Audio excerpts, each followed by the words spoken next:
মঞ্চে উপবিষ্ট শ্রদ্ধেয় বিচারক মণ্ডলী এবং বিভিন্ন প্রান্ত থেকে আগত,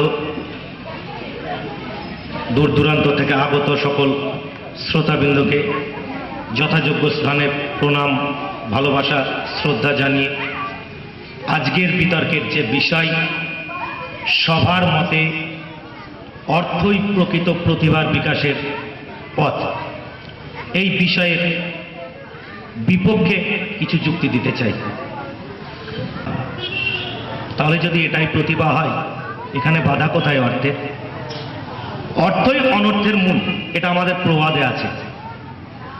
অর্থ যেমন মানুষকে একাধারে বড় করে, একাধারে সৃষ্টির বিকাশের দিকে এগিয়ে নিয়ে যায়, অর্থই অনর্থের মূল হয়েও দাঁড়ায় অপর দিকে।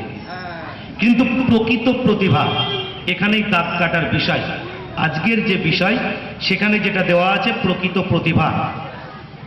প্রকৃত প্রতিভা বলতে কি বোঝায়? বিবেকানন্দ এক সময় বলেছিলেন, প্রকৃত শিক্ষা, প্রকৃত প্রতিভা হচ্ছে যেটা মানুষ পায় জন্ম থেকেই সৃষ্টির যে বিকাশ একটা শিশু ঘটায়, সেটাই তার প্রকৃত প্রতিভা।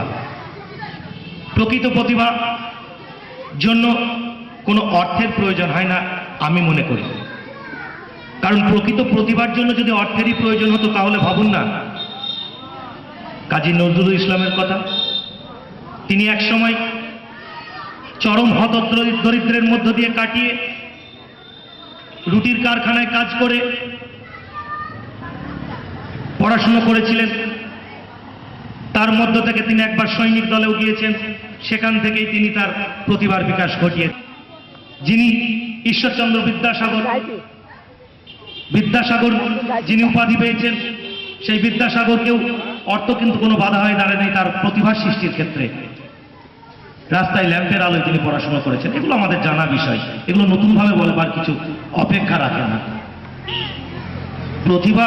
প্রকৃত প্রতিভার বিকাশ ঘটাতে গেলে এরকম উজ্জ্বল দৃষ্টান্ত বহু আছে, বলতে গেলে সারাটা দিন কাটিয়ে দেওয়া যায়। তিনি একজন ফাস্ট বোলার ছিলেন, হয়েছেন ফাস্ট বোলার নামে খ্যাতি অর্জন করেছেন। তার একটা গল্প আছে, কাহিনী আছে। তিনি একটা সময় তাকে যখন খেলার সময় খাবার দেওয়া হয়, তিনি দুটো রুটি বেশি চাইতেন। তাকে বলা হতো, তুমি কি এমন লোক তাই তোমাকে দুটো রুটি বেশি দেবো? তিনি বলেছিলেন, ফাস্ট বোলার পরিশ্রম বেশি হয়, দুটো রুটির প্রয়োজন। কে জানেন তিনি? কপিল দেব। তিনি আজকে একটা ভালো জায়গায় পৌঁছেছেন।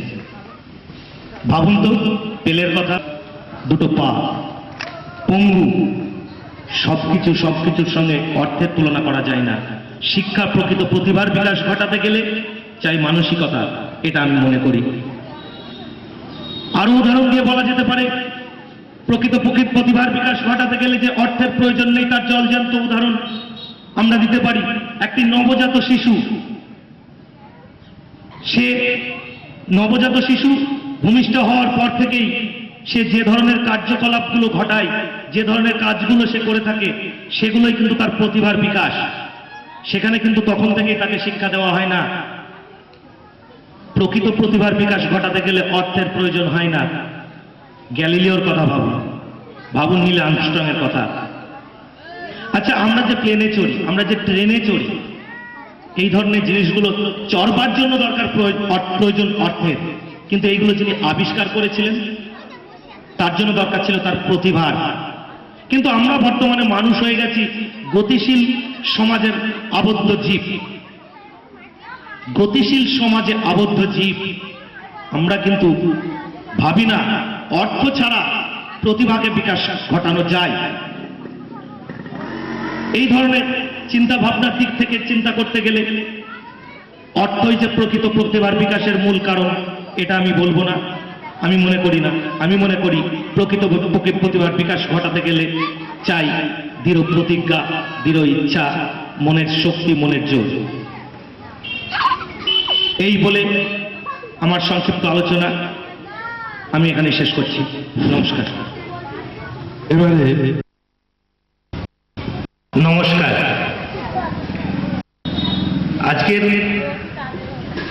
এই অনুষ্ঠানের বিতর্কের এই তাৎক্ষণিক বক্তৃতার যে বিষয় লটারির মাধ্যমে আমার হাতে উঠে এসেছে, তুমি লটারিতে 1 কোটি টাকা পেলে। যেহেতু কাগজটা আমার হাতে, তুমি অর্থে আমি লটারিতে 1 কোটি টাকা পেলাম। টাকা এমন একটা জিনিস, মানুষকে খারাপ পথেও নিয়ে যেতে সময় লাগে না। মানুষ সেই টাকা দিয়ে ভালো কাজ করবে, সেটা করতেও কিন্তু সময় লাগে না। বিষয়টা শুধু নিজের চিন্তা বুদ্ধির। আমি কিভাবে সেই অর্থটাকে নেব? কথা কিন্তু আছে অর্থে অনর্থের মূল, তবু তাই উন্নতির মূলে। একাধারে অর্থের মাধ্যমে যেমন সৃষ্টি হচ্ছে পারমাণবিক বোমা, একাধারে সৃষ্টি যেমন ধ্বংস করছে পারমাণবিক বোমা বিশ্বের বিভিন্ন প্রান্তকে, অপরধারে কিন্তু সৃষ্টির মূলেই এই অর্থ। তা আমি যদি লটারিতে 1 কোটি টাকা পাই না, অনেকে হয়তো মনে মনে ভাববেন 1 কোটি টাকা পেলে আমি বাড়িটা করব, গাড়িটা করব, কিন্তু আমি তা করব না। আমি যে এলাকায় বাস করি, দিন দরিদ্র অসহায় বহু মানুষ রয়েছে, তাদের জন্য আমি প্রথমেই ব্যবস্থা করব চিকিৎসার ব্যবস্থা। যারা চিকিৎসার অভাবে মারা যাচ্ছে প্রতিনিয়ত, প্রতিটা ক্ষণে, আমি ব্যবস্থা করব আমার সাধ্যের মধ্যে যে সকল শিশুরা পিতামাতার আদর স্নেহ শিক্ষা মায়া মমতা থেকে বঞ্চিত, তাদের জন্য শিক্ষার ব্যবস্থা করব আমার সাধ্যের মধ্যে। একদা কবির ভাষাই বলি, একদা কবি বলে গিয়েছিলেন, মানুষ হয়ে জন্মেছিস যখন পৃথিবীর বুকে আঁচড় কেটে যাবে। মানুষ, এই কথাটার কিন্তু অন্তর্নিহিত অনেকটাই। মানুষ আর মানুষ, মানুষ হতে গেলে যেসব দিকগুলোর প্রয়োজন, সেগুলোর সর্বাগ্রে প্রয়োজন হচ্ছে শিক্ষা। এই শিক্ষা কিন্তু আমি যে শিক্ষার কথা বলছি, পুঁথিগত শিক্ষার কথা নয়। এই শিক্ষা মানুষকে একাধারে যেমন খারাপ দিকে নিয়ে যায়, একাধারে নিয়ে যায় সৃষ্টির দিকে। আমি সেই সৃষ্টির কথাটা বলছি। আমি লটারিতে যদি 1 কোটি টাকা পাই, আমি সৃষ্টির দিক চাইব। আমি চাইব না পৃথিবীর ধ্বংসের দিক। আমি চাইব আজকে যদি একটি সদ্যজাত শিশু যে তার পিতা মাতার শিক্ষা আদর থেকে বঞ্চিত, সেই শিশুটিকে আমি আজকে মানুষের মতো মানুষ করে তুলব এই অর্থ দিয়ে। আমি চাইব পৃথিবীর বুকে আঁচড় কেটে যেতে এই অর্থ দিয়ে। লটারিতে 1 কোটি টাকা যদি আমি পাই, আমি পেয়েছি, এটাই বলা আছে। যদি পাই না, আমি পেয়েছি, তাহলে এই অর্থটাকে আমি অনর্থের কারণ ঘটাবো না। এই বলে আমি আমার সংক্ষিপ্ত বক্তব্য এখানেই শেষ করছি। নমস্কার, ধন্যবাদ।